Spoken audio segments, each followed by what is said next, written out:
Okay, welcome everyone to the March Veterans Briefing. If you're just joining us, if in the chat you could just, if you served in the military, if you could share your name, your branch of service, and your era of service. And if you're with a veteran service organization, would appreciate it if you could also post information about your organization and also your contact information. We'll get started in just a few minutes.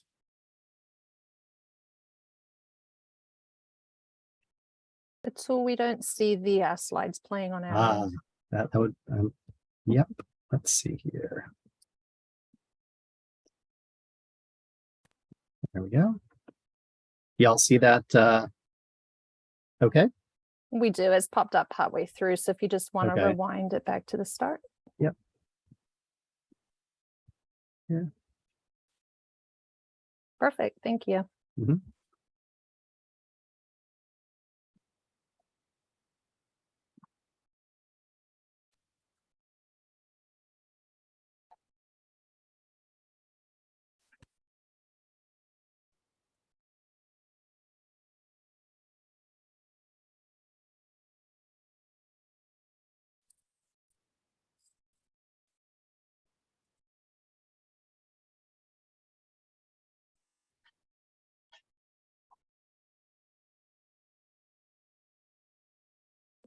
Welcome, everyone. If you're just joining us, we'll get started in just a few minutes. If you served in the military, would appreciate it if you could share your branch of service and your era of service in the chat. And then also, if you're here joining us from a veteran service organization, if you could share your name, your organization, and your contact information, would appreciate that as well.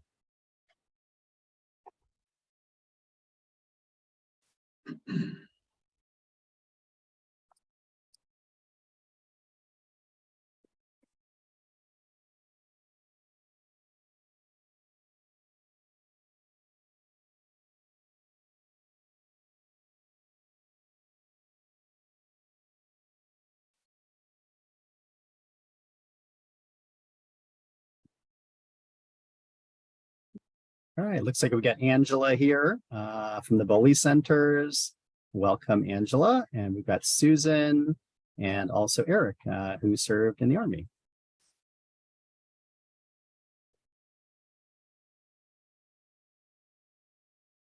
While the slides up on the screen here, the Veterans History Project, I just want to share, if you do know of any veterans that would like to have their story recorded for the Library of Congress, we are a proud participant of that program, and we've submitted over 100 stories to the Library of Congress. So please let us know if you have anyone that would like their story shared.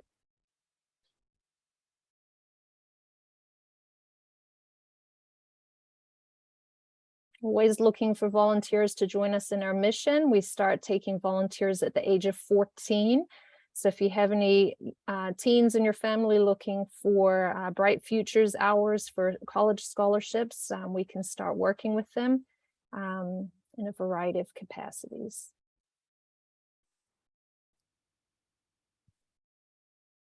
All right, so we'll get started here in just a little over a minute. Again, if you're just joining us, if you served in the military, we'd appreciate your sharing your name, your branch of service, and your era of service in the chat, if you're comfortable. And also, if you're here with a veteran service organization, if you could share your organization's name and contact information, we'd appreciate that as well. We'll get started here in just about a minute.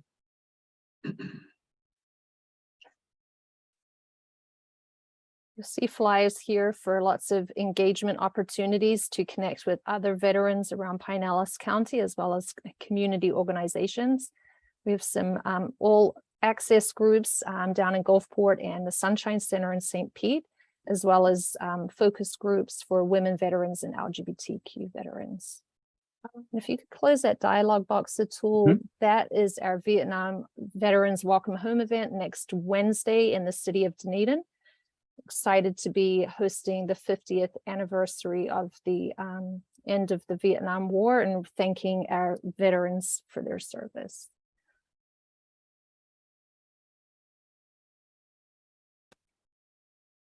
Excellent, thank you. Ready to get started, I'm going to hand it over to Trudy. Thanks, Atul. Hey everybody, for those of you who don't know me, my name is Trudy Beeler. I am the Veterans Community Partnership here at Suncoast Hospice, a member of Empath Health. And I am just thrilled with our panel today and the content that we're discussing. I shared with them earlier before we started the call that the reason for our pet therapy and service animal focus is brought about by the fact that on March 13th, it was Canine Veterans Day. So not only do we have brave men and women serving our country, but we have these canine vets out there doing some amazing work alongside our soldiers and sailors.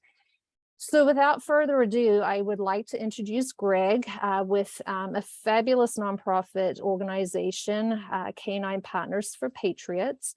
And I had the pleasure of touring the facility and meeting the founder of the organization, as well as some of the trainers and vets involved in the program.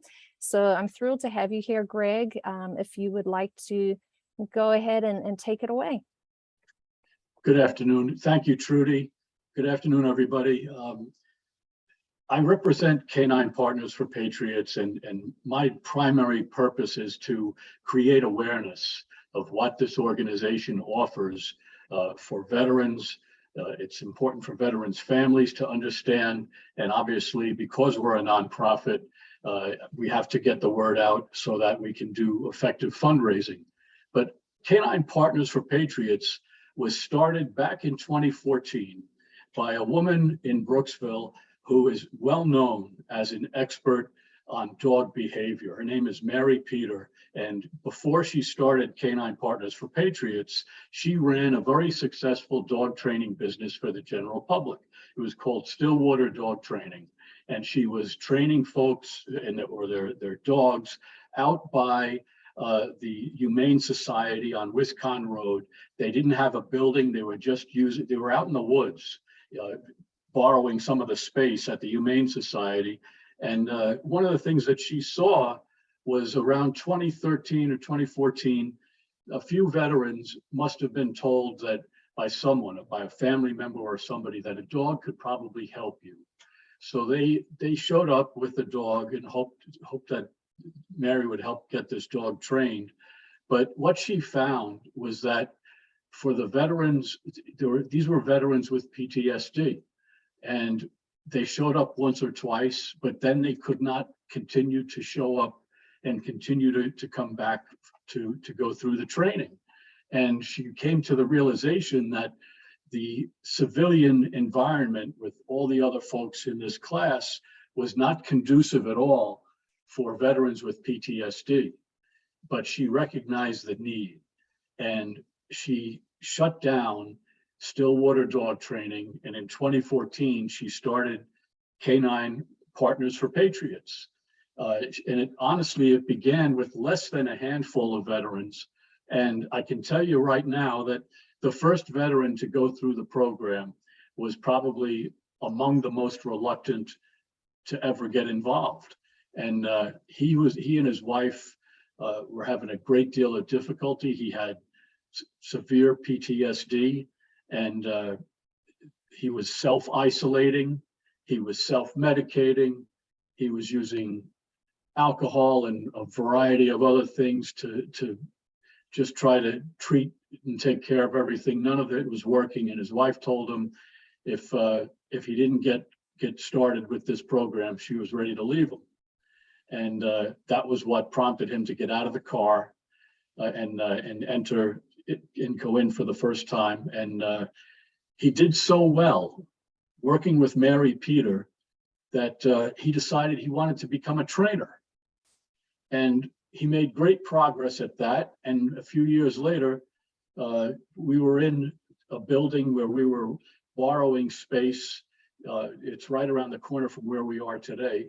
But he then became a veteran liaison. So he was a trainer and a veteran liaison. And a few years after that, Mary recommended to the board of directors that they make him the chief operating officer.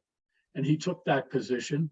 And just a few years ago, she recommended and the board approved his appointment as chief executive officer.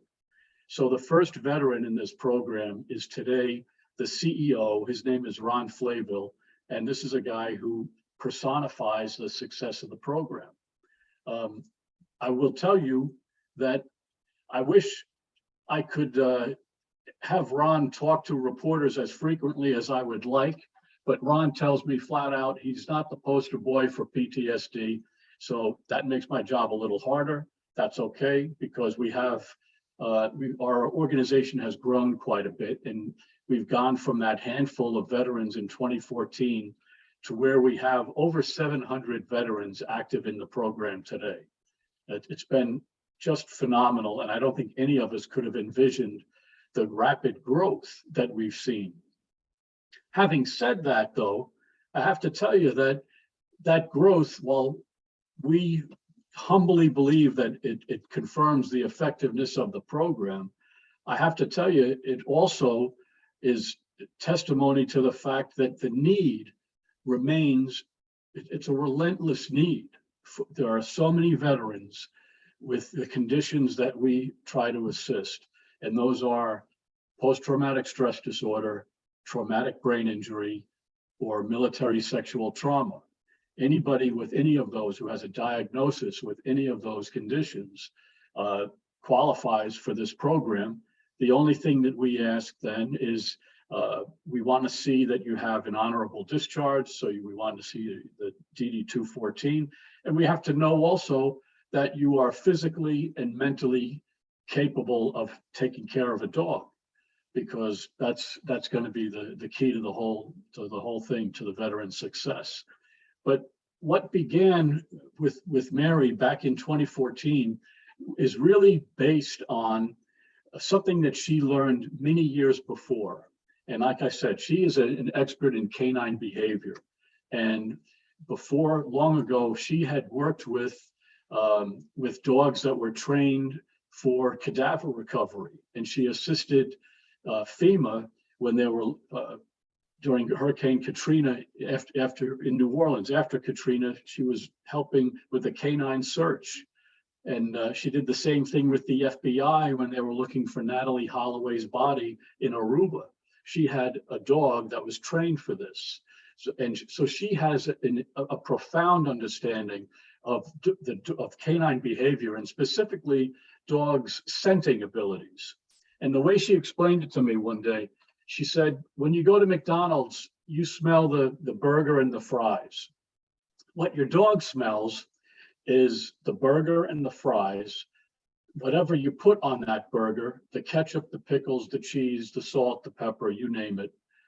And the dog can distinguish between the scent of the paper wrapped around the burger and the scent of the paper that's wrapped around the straw and the paper bag itself, as well as a paper napkin if there's one in there. The dog can distinguish all of these various scents. Their scenting capabilities are about 1,000 times greater than a human being's. And over the years, what she started to see in training all breeds of dogs, she started to see that certain dogs are able to alert to the scent of adrenaline. And the reason why that's important is because it's that ability. There's about 10 to 15% of all dogs have the ability to alert positively to the scent of adrenaline. Those are the dogs that qualify for our program. Those are the dogs that are best suited to help any of the veterans coming in, because together we teach the veteran how to train that dog, and together the dog works with that veteran. And many times the dog is aware of the stress or anxiety that a veteran could be feeling even before the veteran is aware of it himself or herself. So it's a remarkable capability. And when we can put that capability to use for the veteran, the progress that they make through this program is quite remarkable. Now, the way, if I didn't see this for myself, I would have been skeptical. My background, I come from New York. I was a news reporter. I covered an awful lot of crime back when crack cocaine was first hitting the streets. But anyway, I went from that into public relations work and communications, but I still maintain I think just a natural skepticism about almost anything. And when I was learning all this about the adrenaline and the dog's abilities, it was quite a lot to digest. And a lot of our veterans would probably tell you the same thing. But when I saw it for myself and how I saw it, we have dogs that come into the program from shelters. We rescue these dogs from all across the Tampa Bay area, from Pasco, shelters in Pasco, Citrus, Hernando. And in order to test those dogs, we test that dog the same way you would test any dog just to be a pet. So you want to test the dog's fear, aggression, sociability, anything that could be out of the ordinary. You want to know about that in advance. But the other thing, the last thing and most important thing we have to test is the dog's nose. We have to know whether or not that dog can alert to the scent of adrenaline. And the way Mary used to do it, she would take a group of our veterans, and all of the veterans in our program have PTSD. So she would take a group of veterans, maybe 8, 9, whatever, ask them to sit in a big circle. Now we've got about 11,000 square feet in our facility. It's a rubber floor. It's a huge area. And we'd set up this big circle. And then we'd ask about half of those veterans to come outside of the circle, and we'd replace them with staffers like myself who have no PTSD. And the whole reason we would do that is so that when we're testing a dog, if that dog was walking around the circle and basically going up to everybody and greeting all of them and not making no distinction from one to the next, we know that's a dog that's a very sociable dog, and it's a dog that might make a wonderful pet for somebody, but it's not a dog that's actually using its nose. We want to test the dogs that are using their nose and alerting. So, because we know that any number of those veterans are going to have that heightened sense of anxiety or stress, they're going to have that, and it should trigger for the dog to pick it up. So one day we did this whole thing, and we asked some of the veterans to get out of the circle. I sat in, a few other folks sat in from our staff, and there was one of our veterans was sitting in a wheelchair, and he couldn't sit on the floor, obviously, but he was sitting in his wheelchair and he had his hands on his knees. And when the dog that we were testing walked past him, all of a sudden we saw this dog plant all 4 paws firmly in place on the floor. He walked past the veteran, he stopped, came to a full stop, and he lifted his head up in the air and just started sniffing. And it seemed like 10, maybe 20 seconds that he was just sniffing, very specifically. And then he did a full turnaround and walked right back to that veteran, and he started sniffing at his hands. Now his hands were at his knees. He didn't move his arms. And the dog started sniffing up his arms, up to his neck, and up to his face. The next thing we see, that dog was standing directly in front of the veteran. He put his 2 front paws on that veteran's shoulders. He was standing on his hind legs, has his 2 front paws on his shoulders. He's basically telling that veteran, "You're the guy." And that veteran went home with that dog on that day. They've been paired ever since. So what that tells us, it's remarkable to see the scenting capability of these dogs. But in many instances, it's the dog that chooses the veteran. It's not the veteran that chooses the dog. And that's something that we have to explain to our veterans, because a lot of times they'll see that we're testing a dog and somebody might say, "Oh, I like this one," or "I like that one." And that's not the way it works, because when the veteran first comes in and meets with us and is interviewed with our veteran liaison, we're going to ask a lot of questions, because we have to get a full understanding of their needs and what is going to work best for that veteran. So it's mental health needs, it's physical health needs. If it's a guy who's 6'6" and he's had all kinds of injuries with his hip or his legs or his back, we're not going to try to pair that guy with a Chihuahua. I think you can see where we're going with this. We want to have a good understanding of the veteran's needs. So some veterans will need a larger dog for balance. And that's even something that we teach in the class. No matter what the breed is that you have, we teach veterans how to use that dog where the dog braces itself in the instance that the veteran should ever fall on the floor at home and needs help to get up. That dog is going to be able to help them get up. So this is something that Mary and our trainers work on, and it's one of the many things. It's not something that happens quickly. It's a 6-month training program. And in that program, we ask the veterans first to come in and watch, just come and see what we're all about before you make a commitment. So we want you to show up for once a week for 3 weeks and just sit on the sidelines and watch how the class goes and see if this is really something that's a good fit for you. And if it is, then you'll meet with the veteran liaison and we'll get you started.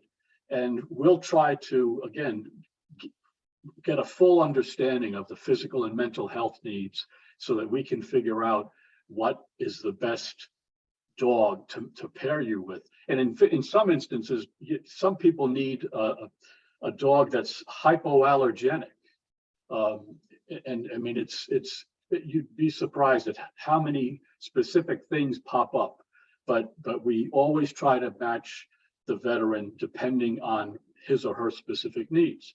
And from there, that's where it all begins, because unlike many programs around the country, there's all kinds of places that claim to provide service dogs. Some of them actually could be doing a very good job, and many of them will charge you an awful lot of money. It could be $10,000 or $20,000 to get a well-trained service dog. But we don't train the dog, turn it over to the veteran and say, good luck. We work in a much different way. And our model, what Mary created is referred to as the community model, because we don't run kennels. We're not a franchise. We don't have branches all across the state or across the country. We just have one location in Brooksville, and everything is done right there. We teach with our trainers, we teach the veteran how to train that dog that becomes his or her working service dog. So many of these, as I said earlier, are rescues from shelters. In some instances, we're able to teach the dog that the veteran may already have. And in order to do that, we have to know that that dog is already being responsive to that veteran and enabling that veteran to recognize that it's helping it, that it's providing a service of some kind. And these are some of the things that we go over with the Americans with Disabilities Act. There's ADA law that identifies the specific services that a service dog must be able to provide, as opposed to an emotional support dog or a therapy dog. Those dogs are not protected by the federal ADA law. Only service dogs are protected by that. And that's an important thing that we get all of our veterans to understand, because they need to know that their dog, whether it's a service dog in training or a fully trained service dog, that dog is legally entitled to accompany them anywhere that the public is allowed. So there's an awful lot that goes into that. And I think Trudy saw some of the training when she came to visit us. One of the things that Mary and the trainers try to remind our veterans and instill in them is when they run into a situation, let's say they're in a coffee shop, they could be at a Starbucks or someplace, a McDonald's, let's say, and if an employee says, you can't sit here, you have to get that dog out of here, instead of getting into a brawl, we try to tell our veterans there's a way to educate them, and that is simply letting them know that ADA law fully protects service dogs, and they are fully entitled to be in any place where the public is allowed. Mary goes through a whole lot of different scenarios to help our veterans understand and engage with the public without becoming confrontational. And I know April has gone through that, and she'll be able to share some of that when she has a chance to speak. But I don't have a my clock on here. Let's see. How are we doing there, Trudy? Yeah, I think you're doing okay for time. Maybe another 5 minutes just to kind of wrap things up. But yeah, what you've shared so far is amazing and matches 100% with what I saw when I was at the facility. So. Oh, terrific.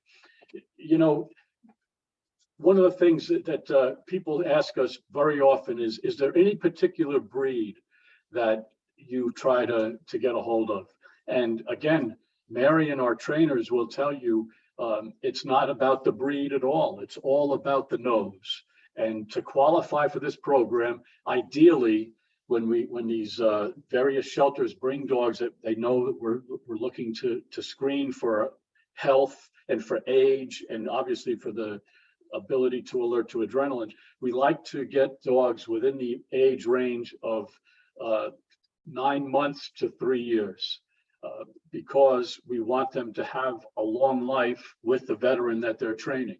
And obviously, in many instances, the veterans are going to outlive that dog. We don't want that to become a traumatic experience. We want the bond between the dog and the veteran to help the veteran get to the point where it no longer needs that dog as for everyday PTSD management. But when it gets to that point, obviously they would keep that dog and let that dog stay with them, you know, for the remainder of their life at home.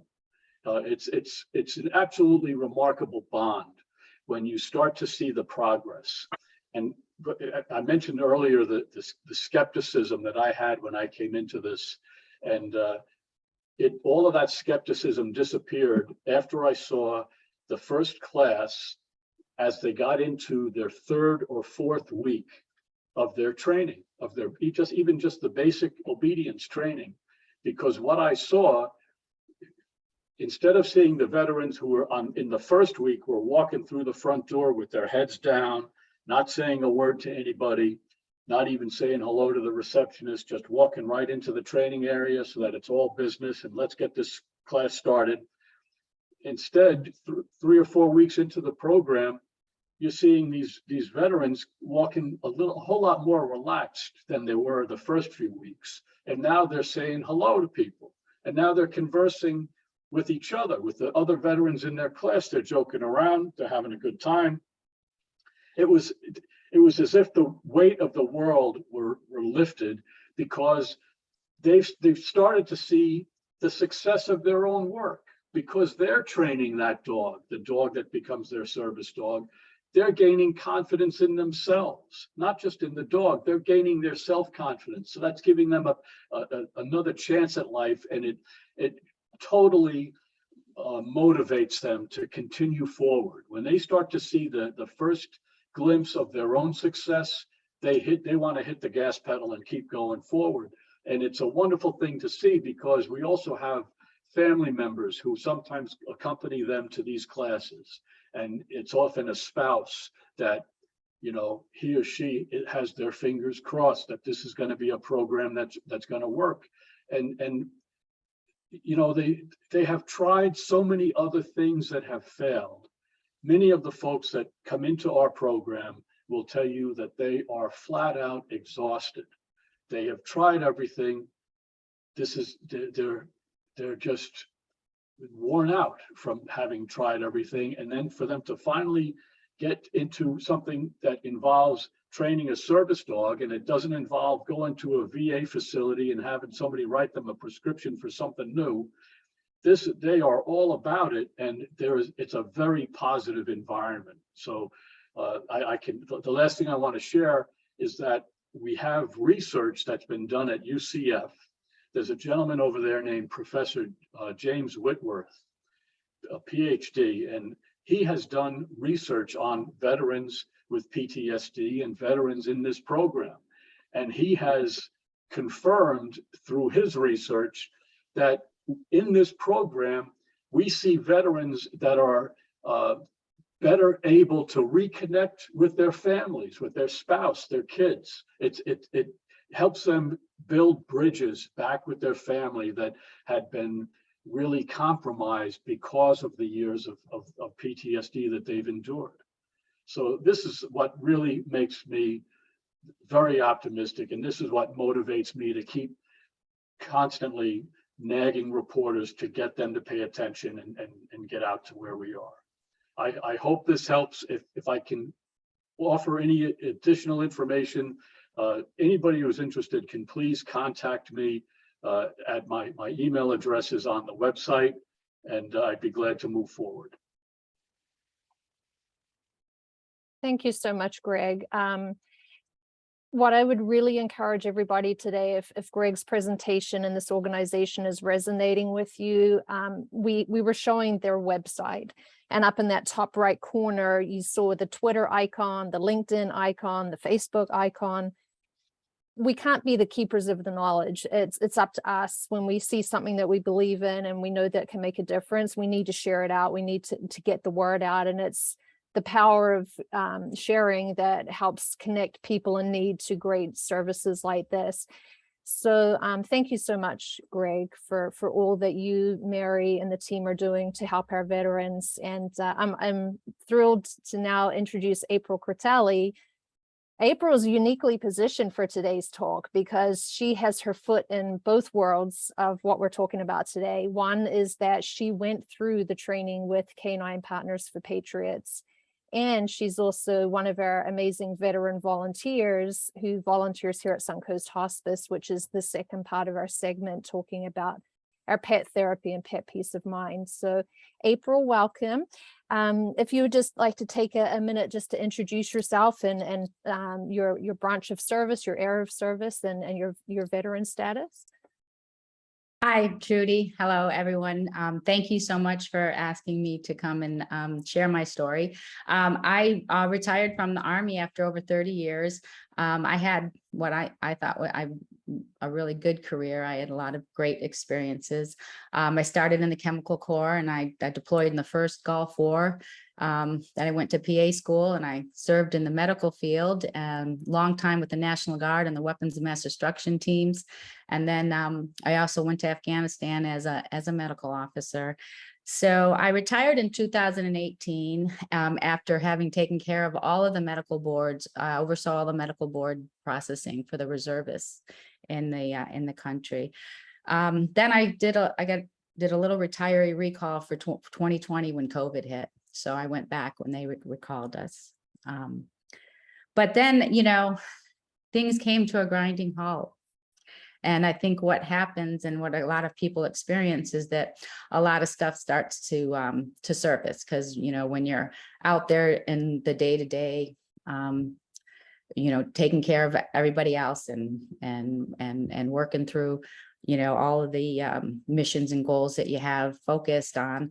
And so I started having anxiety and depression and guilt and anger, and stuff was just surfacing that I had to, I didn't know what to do with it. And here I was, I was on the other side of the chair, sending people to programs and diagnosing them and, and helping them through. So, so it was an eye opener for me to also, have to say, gosh, I need help.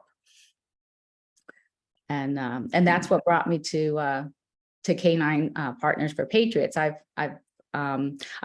known of them in my capacity when I worked in the Special Forces Clinic at MacDill, both through someone who volunteered for the program, and that some service members that had come through that had service dogs. And so I was going to the VA, and of course, counseling wasn't the right fix and didn't want medications. And so I started thinking about that and started to explore their program, and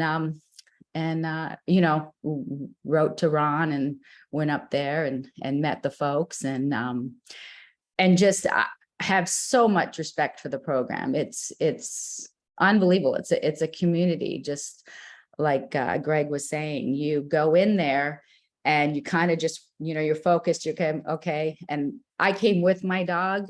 They approved my dog. They evaluated and approved my dog.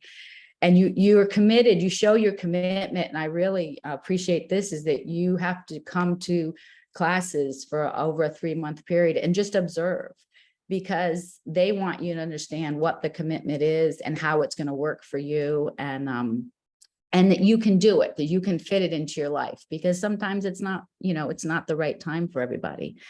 And so, so you go there, and then, every week I found myself just looking forward to get into that class, and because you're around other veterans and you heard their experiences, and the instructors were all amazing. One of the problems I came into contact with, which was right after we got our vests, dog and training vests, I couldn't overcome going out with the dog with the vest, because I felt like it was a rubber stamp on my head that there was something wrong with me. So there's all kinds of things that we feel inside that we feel. And so they helped me, to overcome that. And, and so now I when I take her, especially if I go to like MacDill or something, and I find that people approach me and say, how did you do this? Where did you get? And I'm so happy to tell them about the program and how to, qualify for the program, or get information about it, and go through it. And Kimber has been with me over 2 years, but we've been through the program just under a year. We're going back to recertify in April. We go back often when they have, they have holiday gatherings and mid-year parties and things like that, where everybody from the programs, you just have like hundreds of people come together with all their dogs, and it's just it's an amazing sight to see. So it's been very positive for me, and she's gone everywhere with me. She's gone in the airplane with me. We drive all over the place to visiting family, and she's been to the rooftop of the Biltmore. Awesome. Yeah. So Well, thank you, April, for sharing your story. And I think you raised some really good recurring topics that come up when I'm working with veterans out in the community. And sometimes that's the reluctance to, I need help. But I think too, when you said that you retired and things, you didn't have this regimented structure and systems in place, and, things started bubbling up. I hear that a lot. And the other unique part about your story is that you are also a veteran volunteer for Suncoast Hospice. And volunteerism, as we all know, is just such a rewarding way to give back and find meaning and purpose again. And for our veterans, I see that a lot when they can find a group. And I love that Canine Partners for Patriots. It's not just a one and done, we've trained you and off you go with your dog. It's this sense of community and these barbecues and these gatherings, and you're just not left hanging and left on your own. So can you tell us how you heard about volunteering with Empath Health? And that's going to lead us into talking with Alicia about our pet therapy program. Sure. So, about the same time that I was retiring, I was looking to do something else. I didn't want to just roll right back into a full-time career job or something, because I wanted to, take time and give time back to my family and travel and just have a little bit of a, lower stress level. So I thought to volunteer, and I've always been interested in hospice and palliative care and that sort of thing. And so I went to I drive by that place all the time, the Empath Health. So I just said, well, let me just go on their website and see. And then when I saw that they had veterans volunteers, I was just like, this is for me. And so I actually was going through that training almost the same time simultaneously as going through with Kimber. So we kind of started doing the same thing. But as you've said, I have found that Oh, and the other thing is I love veterans and talking to about their history. And I just get so choked up and teared up about the World War II vets and the Korean vets and the Vietnam vets and their stories, because,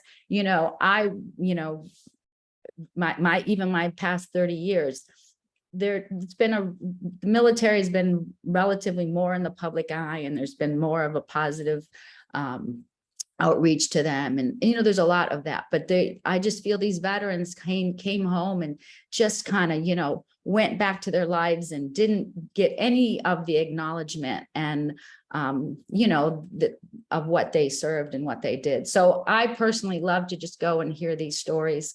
I've sat in on a few of the interviews, and those are just amazing. But so giving those certificates to those veterans, just really, it gives me a lot of pleasure giving back to them. And then I love to just sit and listen to them talk about their experiences and their life. And, because it's just, I had the most interesting one the other day. He was in a submariner for over 20 years. And then he went into the CIA, and he just was very interesting. So anyway, so it kind of takes away all of the stuff that's in life that, that bogs us down, and you're allowed to, give some time to someone else. So that's, it's been helpful to me also to help the veterans. That's wonderful. Well, we're so glad that you're part of our volunteer team. And as a nonprofit, we can't do what we do without the gracious, giving of our volunteers. So thank you so much. And thank you for, your transparency today and sharing some of the difficulties that you've had post-service and what led you to Canine Partners for Patriots. So I'm just really thrilled that you're here, and that, you're just uniquely positioned today to highlight the benefits of both programs. So thank you, April. Thank you for having me, and thank you everyone here for what you're doing, and our veterans online too. Thank you. Absolutely. So without further ado, Alicia, we have a slide deck that Atul is going to get queued up here for Alicia, and I'm really excited for people in the community to learn about this really important but oftentimes little known aspect of our hospice programs. So Alicia, take it away. All right, thank you, and hello everybody. I hope you're having a wonderful afternoon. We have two programs we're going to speak about today. One is our Pet Visitor Program, and our other is our Pet Peace of Mind program. So I've been with hospice for 26 years, and ever since I started, I have been making these pet programs my passion projects. When I first came, there was a loose band of a few dogs that did pet therapy, and they really weren't doing pet therapy as it is today. So I did some research, and I was able to formalize our program a few years later with having some animals go through certification processes, because just because you have a nice, sweet pet or you love your dog doesn't mean it's necessarily going to be a good pet therapy volunteer. I have proof. I have two of them right now. I have two Chihuahuas that love us dearly and protect us like the fiercest animals you could ever imagine. So they do not qualify for this program. I started out as an office volunteer coordinator, then I moved to the care center coordinator, and a patient family coordinator. And if you'll move this slide, our objectives today are to understand the history of our pet program and the importance of Empath Health's pet visiting program and our Pet Peace of Mind program and the scope of our services. And I really hope that by the end of this program, you'll have some better ideas of what we do, and we'll share this out in the community with people that would like to volunteer with their dogs, would like visits, all kinds of things. So our Pet Visitor Program started in 2001 when it was formalized. Next slide. And that was, like I said, in the beginning, it was an informal group of about 5 people that had little dogs that were being taken around on their pet visits. But in 2001, we started working with certifying agencies and doing an evaluation and really going through and checking the temperament of the animals to make sure it matched the needs of the kinds of visits we needed to make. So we were able to work with our organizational leadership and get this new process in place, which is the same as it is today. And we have a nice firm foundation. And we also have, well, we lost a lot of pet visitors and teams during the COVID outbreak, and we're just building back now, and it is getting better and better. And there is a opportunity that I'm pursuing so that I'll be able to be one of those certifying agents, so we can get more pets in, more people in, and get them visiting faster. So I'm very excited about that. The pet therapies, pet therapy is, it alleviates, helps alleviate loneliness, stress, anxiety. It's a welcome diversion when volunteers go in with an animal and have a conversation with a hospice patient. Sometimes it can be just the thing that a patient needs or a family member needs, especially in the care center. It's so intense that, you know, when you bring a dog by and people see that walking down the hall, they're like, oh, could you bring that pet in here? And we've got them from 2 pounds to 130 pounds. And they range in size, shape, demeanor, but they're all well suited for the job. And we continue to check on them. We do competencies every 3 years, and we make sure that everybody's still appropriate for volunteering. And so anytime a new pet team starts, then we set them up with a mentor. They go out with a volunteer coordinator or an experienced pet team. And on the next slide, you can see that there are many times where our adopted pets turn into pet volunteers. So in addition to the joy these volunteer visits provide to the volunteers, and their pets frequently serve as goodwill ambassadors to outreach events. It engages people in conversation that might not so easily come over to a hospice table when we're out at these different areas. And as a matter of fact, these are 2 of our previous pet therapy volunteers, and they were both rescues and adoptions. And the beautiful girl with the hat was mine. Her name is Tawny, and Rufus was at our South Care Center, and Tawny visited in nursing facilities. And that's what I have to say about that. And then on to our Pet Peace of Mind program. This is a national program that began, I'm not sure when they began. I believe they began in around 2000. And we started our process to provide this service to our patients, families, and participants in 2013. And we were approved. And it was a grant-funded program that started, and we were awarded a $5,000 grant to begin our program through marketing and with their tools that they provided. And in 2019, we were able to win an award that really doesn't show up so well, but it's pretty cool. This was our Pet Peace of Mind Program of the Year. And so we've been very, very active with this group, and it's so valuable. We provide health care and veterinary visits, transportation. Think of it as a plan of care for anybody with an animal, and that's in our program.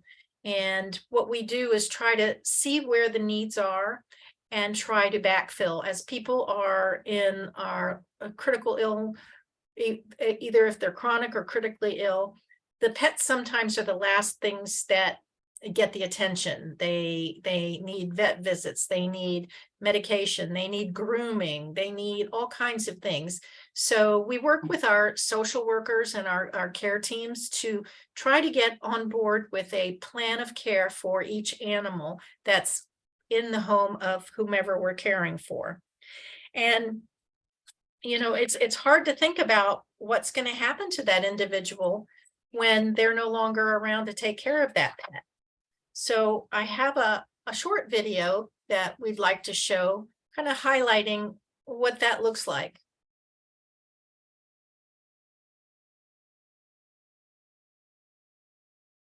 Where's Yogi? Yogi, right here. Right there. There's Yogi. Yogi's right there, Mama. You want to play? My mom has had her dogs for 4 years now, and they really mean everything in the world to her. She had recently moved down here to Florida, and she brought them with her, and those are her babies.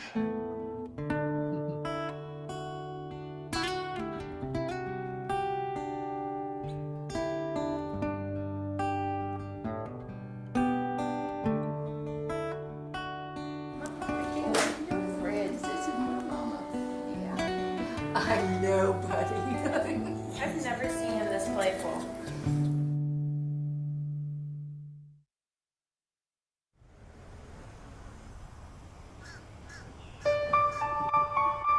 Part of the Pet Peace of Mind program is to determine what happens next when a patient either can no longer take care of their animals or if they pass away. Sharon was very forthright about her time and that she knew it was very limited, and yes, she did have a plan for both her dogs, Shelby and Yogi. She was not able to have them really groomed or cared for in the last 2 months of her life because of her illness. I asked if we could make sure that they were all vaccinated, up to date, have flea medicine, and be really ready to travel and go back to their new home. The program's incredible. It really surprised me, everything that they offer as far as the pet care and the grooming and veterinarian care. It just, I was completely amazed that this existed.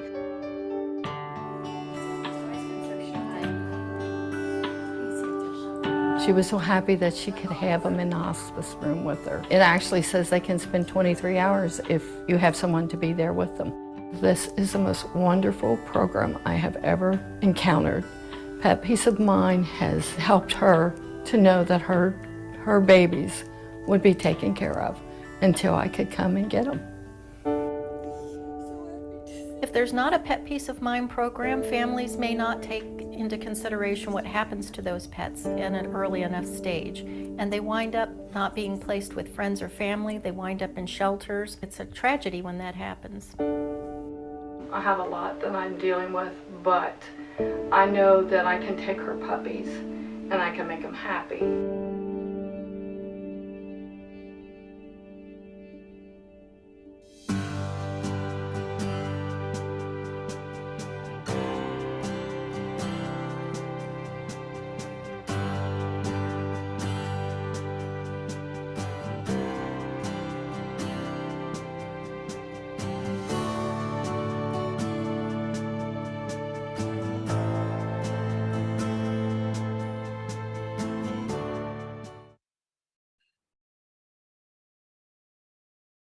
So that pretty much sums up what we do for our Pet Peace of Mind program. We really encourage people to think about the outcome of what's going to happen with their beloved pets at the time where they can no longer take care of them. Thank you, Alicia. You're welcome. It was a tearjerker of a video. We should have had a warning that Kleenex was needed.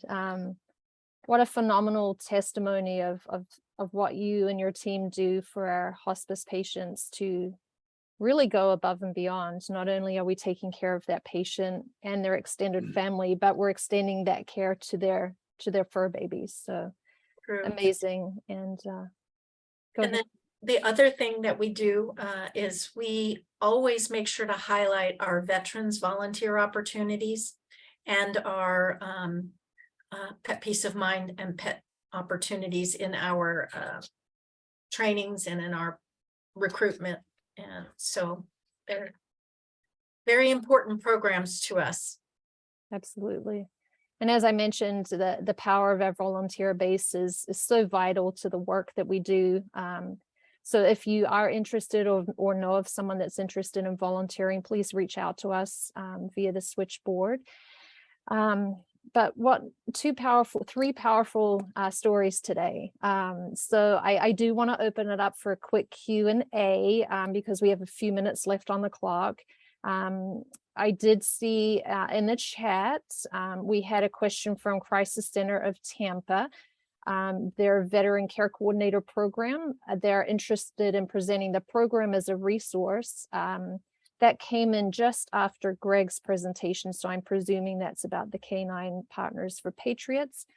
Who should, Greg, this is for you, who should they put as the point of contact? Or do you all want to connect after the presentation perhaps and have a one-to-one?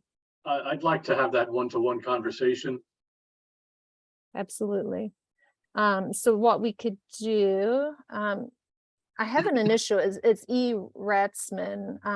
Are you open to sharing your email address in the chat? There we go. Mind reader. Thank you. So Greg, if you could jot that down, perhaps that's eratzman@crisiscenter.com, and we could do a follow-up. Got it. Perfect. At our Vietnam Veterans Welcome Home event next week, March 29th in Dunedin, Greg and his team will have a resource table at the event. So that would be another great opportunity if you want to learn more to stop by.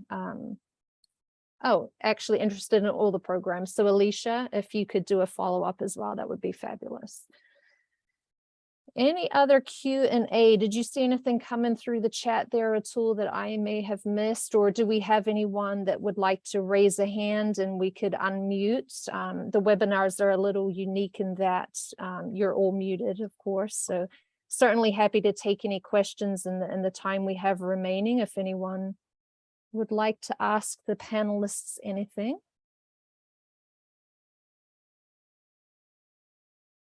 One of the amazing things that I noted up at the facility when I toured with Greg last week was the diversity of the animals. You know, we're not just cookie cutter labs. It's everything from your little bitty dogs to it was every breed that you could think of, and it was just amazing. Another thing that I liked about the facility, they had training scenario rooms. So one was set up like a supermarket, one was set up like the doctor's office, one was set up like a coffee shop. And the day I was touring, they were actually doing mock Uber rides out in a public shopping center space. So it was training the dog and the veteran how to navigate these different scenarios. So I don't see any questions, but do we want to touch on that a little, Greg, just to... Sure. You know, so many of the veterans have self-isolated for so long that we tend to overlook the difficulty that exists when many of them now with their service dog have to get out into these areas that they're most frequently likely to see, whether it's going to the VA office for a doctor's appointment, going to the store just for some groceries, or even having to get into a vehicle at an airport or getting an Uber, for instance, getting into any vehicle that is not their own, that's foreign to them. That could be a very unusual experience for the dog as well. So that's one of the things that Mary and the trainers want to anticipate and then allow those veterans to experience in a somewhat controlled setting, which is what we have, you know, when we go out and do these things. But we'll take the veterans to a store like Target or Kohl's, for instance, where we want them not only to experience the vehicle traffic, the pedestrian traffic, the automatic doors that open and close at the entrance, but we want them to experience the sound and the congestion and noise and everything that goes into being in a department store or a place like Target or whatever it is. And then also even knowing where the dog should be positioned when they're pushing that shopping cart. April knows because she went through all of this stuff, but we try to go through these things to give the veteran a sense of comfort for the types of places and things that they're going to be experiencing most often. And that really helps them regain their confidence. Absolutely. And I do have a follow-up question pertaining to that, Greg. And then we did have a Q&A in the chat that would be for Alicia to answer. But my quick wrap-up question for the almost like anticipating potential triggers, navigating public spaces. And one of my questions to you at the visit was, when you do have a veteran that is, going through an anxious exacerbation, the dog is sensing on that adrenaline, as we've covered multiple times. What is the response from the dog to the veteran when they're sensing that the veteran is having heightened reaction?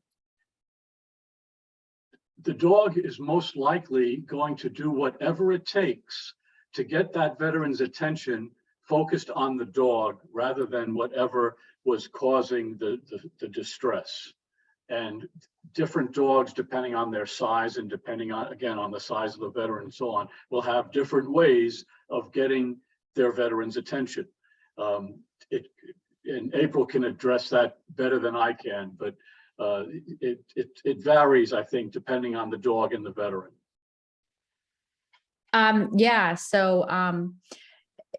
Yeah, I mean, Kimber's done things to wake me up out of a night terror.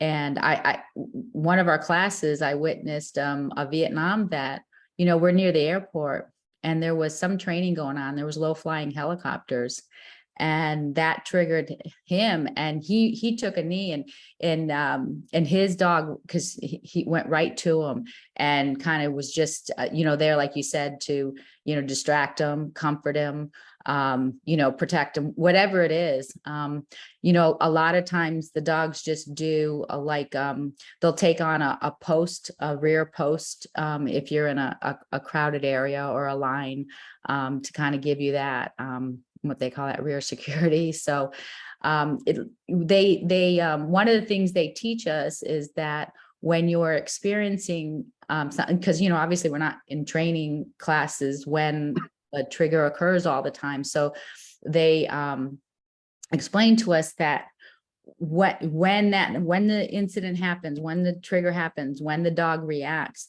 is to give the dog feedback of good work, because everything that you have to allow the dog to learn what the word is, what the command is. So that's the response, that's the feedback to the dog. But then they just become just uniquely in tune with the veteran, like you were saying, with the scent. And sometimes it's, they're there before that you're having, gonna have that moment. And so, you can avert it sometimes. There's a lot of different ways, and it's, unique to each veteran, but, it works. It's incredible. Thank you for sharing that. I just think it's a really important kind of rounding out aspect of the importance of that program and the service dog. In the chat, we did have a question come in.